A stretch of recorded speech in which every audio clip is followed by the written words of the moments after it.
Hey folks, this is the third video in a series that aspires to teach Google Apps Script's Calendar app to beginners. In previous lessons, we've learned how to create events as well as all-day events. We'll resume by navigating to the Files menu, where we will add a new script file. You can call your file whatever you want to. I'm going to call mine C _event _recurring, and I hit enter. The focus of today's lesson will be creating a recurring calendar event. You can leave the boilerplate code that you see on the screen here. I'm going to clear it out, and I am going to begin by creating a function called event, capital R, repeat.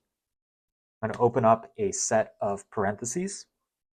If you have aspirations of creating an application or a program and you want to add some automation elements, this is the spot where you will add some input variables or arguments that your function can use in order to process code more than once.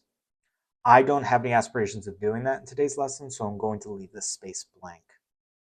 I'm going to hit the right arrow on my keyboard, hit space, add a set of curly brackets, and then hit enter twice.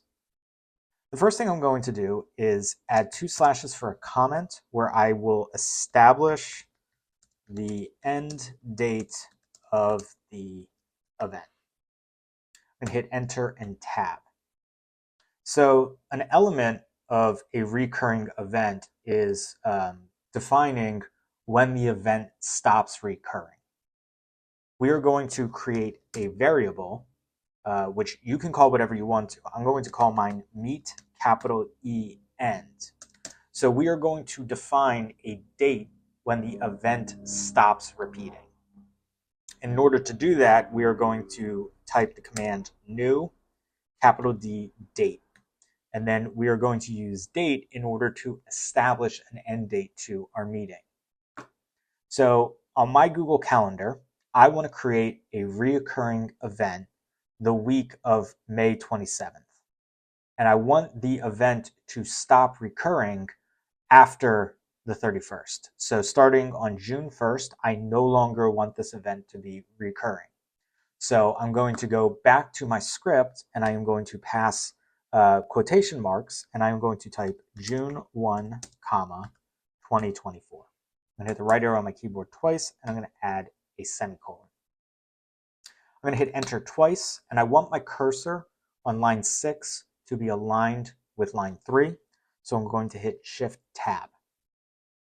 I'm going to add 2 slashes for a comment. The next thing that we're going to do is define the recurring schedule. I'm going to hit enter and tab. We're going to declare another variable, which you can call whatever you want to. I'm going to call this variable sketch, which is short for schedule. And I'm going to set it equal to capital C, calendar, capital A, app. I'm going to add a period, which opens up the native methods associated with calendar event. And I'm going to type new recurrence. I'm going to open up a set of parentheses, which provides some documentation about how to use new recurrence.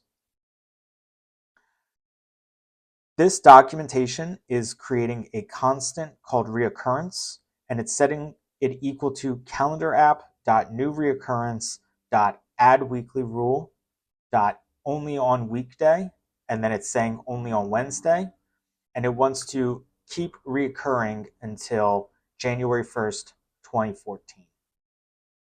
So you can see that instead of us passing that meet end into the new reoccurrence, we are just going to establish it as a variable. That way, if we want to change the end date of the meeting, we have an easier way of doing it than having to do it in until. But it really doesn't matter which way you do it.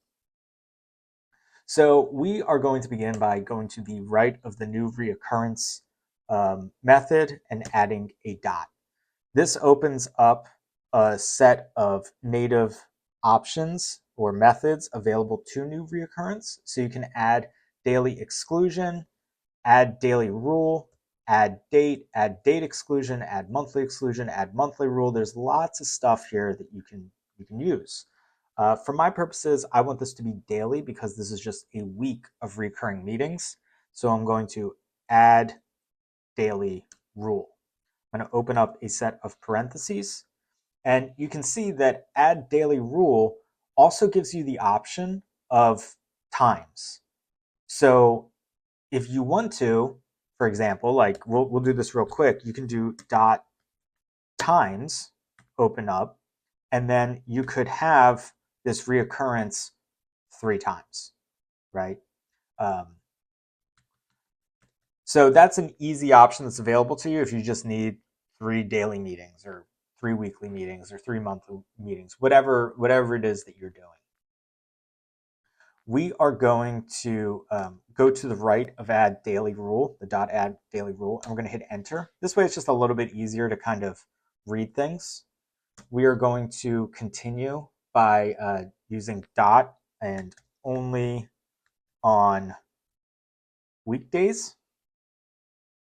And this will now allow us to establish weekdays that we want this event to reoccur. So we can use an array in order to add multiple days. So we can add square brackets here, and then we'll use CalendarApp again, and we'll do dot weekday dot, and then you see we have all the days of the week. So we will have this reoccur on Wednesday as well as Friday. So we did new reoccurrence dot add daily rule dot only on weekdays. And then within only on weekdays, we added a square bracket, which allows us to construct an array or a list.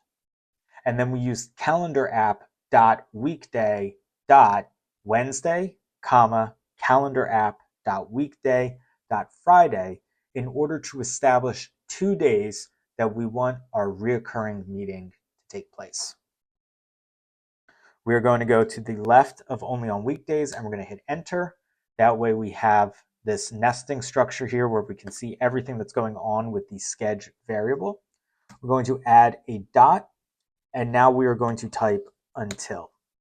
And this is where we will establish when our reoccurring meeting ends. And we can pass the variable from line 4, which is called meet end. I'm going to go to the right before dot until, and I'm going to hit enter. So we have now established the schedule for our reoccurring meeting. We're going to go to the end of line 10, hit enter twice, and we want to align our cursor with line 6, so we're going to hit Shift Tab, and we're going to add 2 slashes for a comment. And now we are going to create our event. We're going to hit Enter and Tab, and we're going to declare a variable called event, and we're going to set it equal to CalendarApp dot create event series. We're going to open up a parentheses, and create event series is very similar to creating an event or an all-day event in that you have the title, the start time, the end time, and then a reoccurrence schedule. So you have 4 arguments that get passed to create event series. So we're going to hit enter, and we're going to move into the first argument, which is the name of our event. So we'll use single quotes or double quotes and do event series. Hit the right arrow on our keyboard, add a comma, hit enter. We now have to pass the start time that is structured as a date. So we will do new, capital D, date, open up a set of parentheses. We'll use single quotes, and we are going to start our event on May 28th, 2024. And we are going to add a time too. So we'll have this be a reoccurring meeting on Wednesdays and Fridays that begins on May 28th, 2024. And we're going to have it set at 2 p.m. So we're going to do 14:00:00. We're going to go to the end of line 15. We're going to add a comma, which moves us into our third argument, which is the end time. So we'll hit escape on our keyboard so we can see our code, and we will type new, capital D, date, open parentheses, single quote. And we're going to have this be a 75-minute meeting on starting on May 28th, 2024.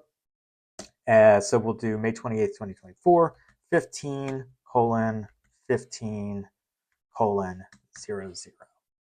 Cool. So then we are going to go to the end of line 6. We're going to add a comma. We're going to hit enter. And now we are in the fourth and final mandatory argument, which is the reoccurrence of the calendar event.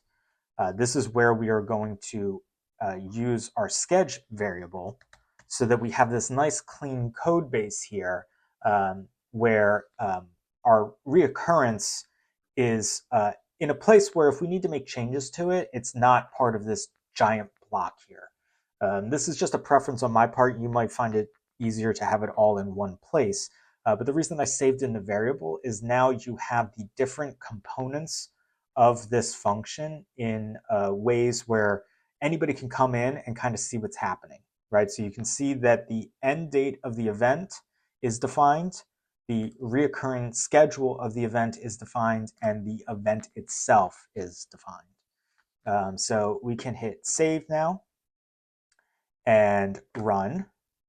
And that worked without issue. I'm going to go to my calendar. And now you can see that we have an event series that begins on May 28th and reoccurs on May 29th, as well as May 31st. And then when we go to the next week, you can see that those events are no longer taking place. So for example, if we wanted to change it so that this event went until the 8th, meaning this week also had reoccurring events, I'm just going to delete mine real quick, just so that you can see. Okay. So what we'll do now is we can change this to be the 8th, and we can hit run. And when I go to my calendar, I'll hit refresh. You can see that we now have those event series that go until June 8th, 2024. It starts on the 28th, which is a Tuesday, and then it reoccurs on Wednesday and Friday. And then when we go to the next week, you can see it reoccurs on Wednesday and Friday, but it stops after the 8th. So there is one more aspect to creating events and reoccurring events, which is an optional aspect of events. So if you go to the last argument, which is the reoccurring schedule of your event series, if you add a comma, this options comes available, and that needs to be structured as an object. So you're going to need to use object notation. This is the same thing that we reviewed in the all-day event and the event creation lesson, where down here we'll get a brief overview of what's available to you, but you're not going to have keyboard hints. So for example, I'm going to hit escape here. You don't have to type this. I just want you to see. When you start typing CA, you can see that options start being recommended to you. Cache service, calendar app, card service, all these things are like, hey, AppScript is trying to give you tool hints to make your time easier. So we're going to add a comma after our schedule variable, and we're going to hit enter, and then we're going to open up a set of curly brackets. And you can see that there are no recommendations here.